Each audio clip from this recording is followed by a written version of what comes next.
Alright, what's up everyone? It's been a while since the dyno video. I think a month ago, something like that.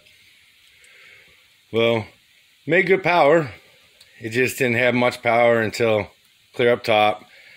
And I knew the turbo was really big for a stock engine, especially downgrading to a 1.8. So I went ahead and looked up the efficiency levels, and that's right around 450 to 850 horsepower on the 6266. So the 6266 is in the box again until the build engine is done. That's what it was bought for anyway. And what we're going to do now is run the 5431 again. This turbo with no launch control or nothing has been a 10-second car with this turbo. With the old manifold, so now we got a different manifold. Hood exit. We got a different wastegate, a little bit better control. Don't seem to creep or nothing. We have a way better intercooler set up. As you can tell, we got a way better intercooler set up. I think we got way better inlet air temps. Okay. So we should be able to duplicate that 10-second pass again, hopefully on video. I don't have a lot of people that ever, video for me or come with me. It's not that popular of a person. But the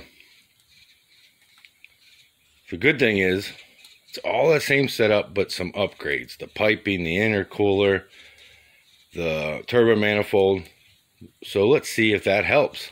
And another thing I did, so we had a lot of back pressure, is we had a 48 AR housing on it before. Now it wouldn't fit anyway with it. It would come back here and hit that runner. As you can tell, we got all the room in the world now. So what I did was ordered a 4-bolt, but I didn't want a 48 AR. Had some back pressure, and really didn't want to make no more power in about 410 horsepower. And it was fighting a lot of back pressure, even out of just the exhaust that we had dumping down underneath there, which was pretty dangerous because it was right in front of the tire. And yeah, it's a lot of different scenarios why you shouldn't do that. But what we did was we put a 63 AR on it, or as Precision calls a stage 3 for it. Put a 63 AR on there, 4-bolt. You can see 4-bolt on there, and I think you guys can even see where it says 63. I'm very sure you believe me, but maybe you can't. But that right there says 63, believe it or not. I don't know why you can't see it on here on camera, but you can't. So that's the 63 AR housing, which everything's going to look the same, basically. Anyway, it's just the inside of here is where that starts to... That's what they do. They just change the inside of that, not the outside of it, the inside. So you can't really tell on the outside. But that's a good bit bigger now. And that's going to help. And I think this 1.8 is going to hold more power anyway. But it's going to give me a good idea. I mean, in the heat before, it was mainly 11.3, 11.4 car. And that was really working the hell out of it to do that. So we can give it a good exercise tomorrow, put some boost in it, and let's run that number. That would be awesome, right? So we're right there where we were anyway. But obviously we want to be more, a little bit better, because we got the different manifold. We got the 63 AR housing on the back side of it now. We got the Sheapley intercooler in there. And we got some 24.5-inch tires now. So they're taller, a little wider too. Instead of a 7.5, we got an 8.5. So we got a little bit wider, a little bit taller tire, a little bit longer gearing now. I'm pretty sure that this car was hitting rev limiter every time about 30 feet before the line. With this setup, we shouldn't have that to worry about. So therefore, it should cross the line probably, maybe on a little bit of higher mile an hour. That would be nice. We have skinnies this year, which will be getting rid of the back when I go. I'm going to run them and see how they do. I'm going to put them on the back. We should we should lose probably 25 to 30 pounds at least. I'm thinking closer to 50. That could be a half a tenth we pick up there. Then we should pick up 1 to 2 mile an hour, possibly 3 mile an hour. I've heard a lot of people say 3 and over mile an hour with the skinnies, which will help up top. So we might be able to back half out pretty good. So the way I'm seeing is the best that we ever did in a stock motor with no valve springs, no retainers, no nothing, just stock ARP headsteads, was 11.1. And I had to beat the guts out of that engine with dual valve springs and retainers to get to that 10. I only got 2 or 3 11.1s. I got that 10 last year from a decent 60 foot and giving it everything it had. I mean, it was wrapping around. It was a little over 30 pounds of boost. And this map sensor, we were maxing out the map sensor bad. So that wasn't good. So what I'm going to try to do with this is, keep it right at the max, which should be right around 27, 28 pounds of boost. Should be the max that we should be able to do on this. 25 to 28, somewhere in there. Should be where it's at. The map sensor. So 2.5, 3 bar. I'm not sure what's in it. I think it might be only 2.5, which would only be 25. But we ran 30 before, over 30 to get that 10. And it ran that engine hard. I mean, it hurt it. I ran it like that for a while. You can see the oil was dripping out of it for a long time. It wasn't happy. And a lot of that was because of this AR. But we're going to take this car for a ride, and we're going to see if this engine sounds happy with it. If you remember, the 2.0 beta always kind of growled. It would sound really angry. But on the dyno, the 1.8, the big turbo making 414 horsepower, didn't sound angry at all. It sounded like it was taking a cruise down the interstate. So if this doesn't sound angry, I'd have to say that this thing is going to love some 25 pounds of boost or a little bit more boost. I was thinking, we'll just throw some timing in it. We're going to take the laptop with us tomorrow. I think I got to pull maybe a little fuel up top because of this pipe being a lot smaller, 2.5 to from a 3-inch, you know what I mean, guys? So this is going to choke it down a little bit. So I'm thinking that will, and then 63 AR versus 82 AR. I think we're going to have to pull some fuel. I could be wrong, but I think we're going to have to pull some fuel.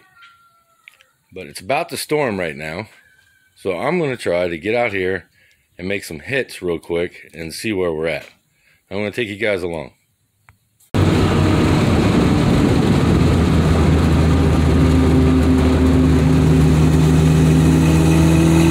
About to rain. Trying to get a little ride in real quick. A little pull, see how it does.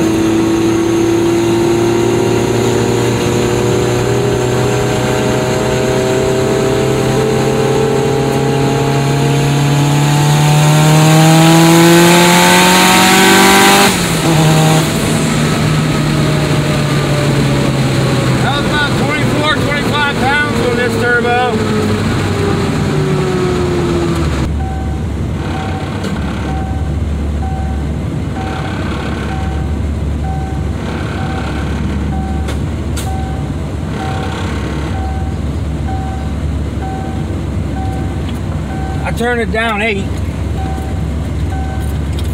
Well, actually I went up 4 and I turned it back down 8 because it should be down 4 now.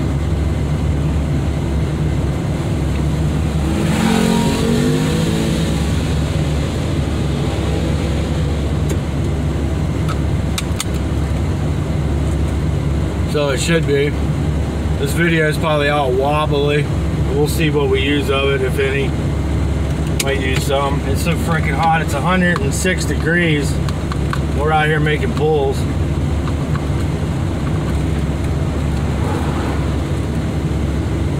Now we need to see this Dodge get moving because he's in our dang way. Slow ass people. Alright, we'll see if we boost is turned down any.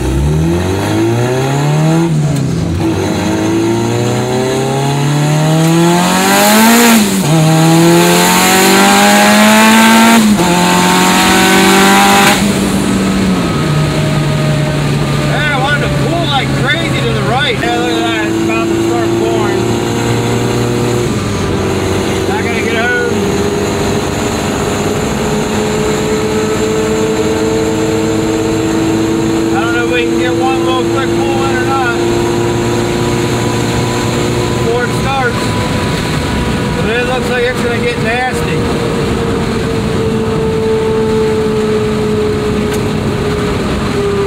It don't look good. Not at all.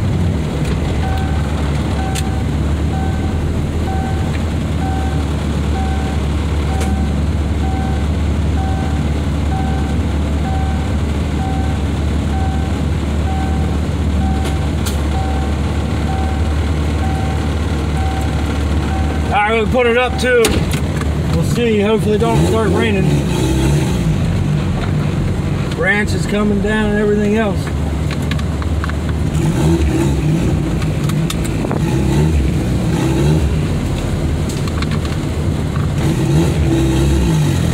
Windy as shit too, so I might have been in.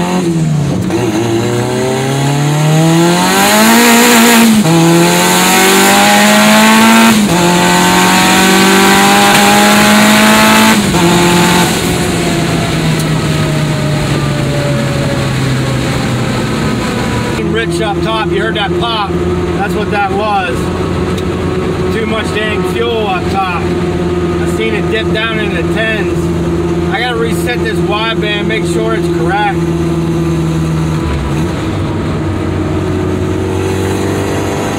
See where it makes full boost at.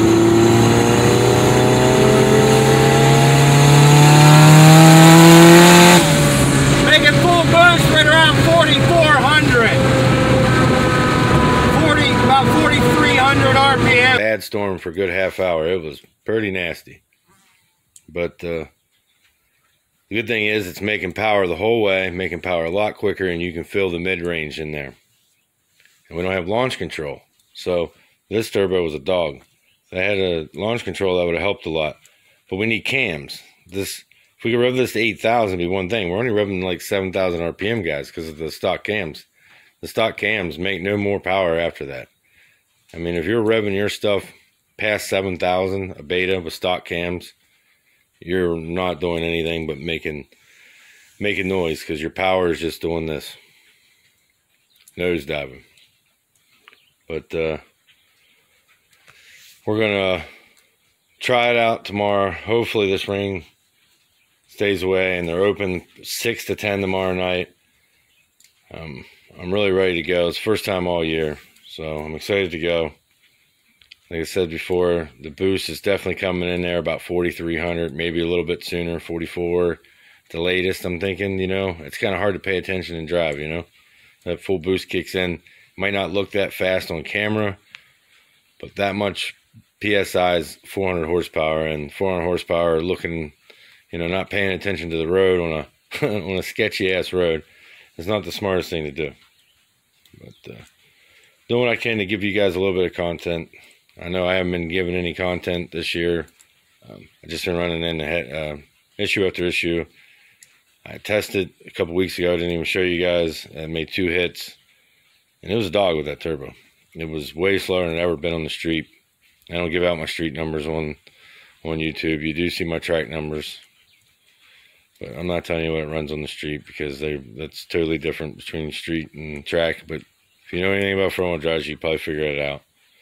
But it was bad, you know. It was the worst I've ever had. Everyone was like, oh man, it looked good, but they weren't behind the wheel, you know. Everything looks good from behind, but when you're not in the car, it's hard to tell. Like I said, the camera don't do it no justice. It feels like it's getting up there and going. I wish it had a bigger map sensor. I wish we had the MS3 in there already, and I'm going to hook it all up. I just hate wiring, and we're going to get to that point. But I'll talk to you guys. Hopefully Sunday we'll have another video.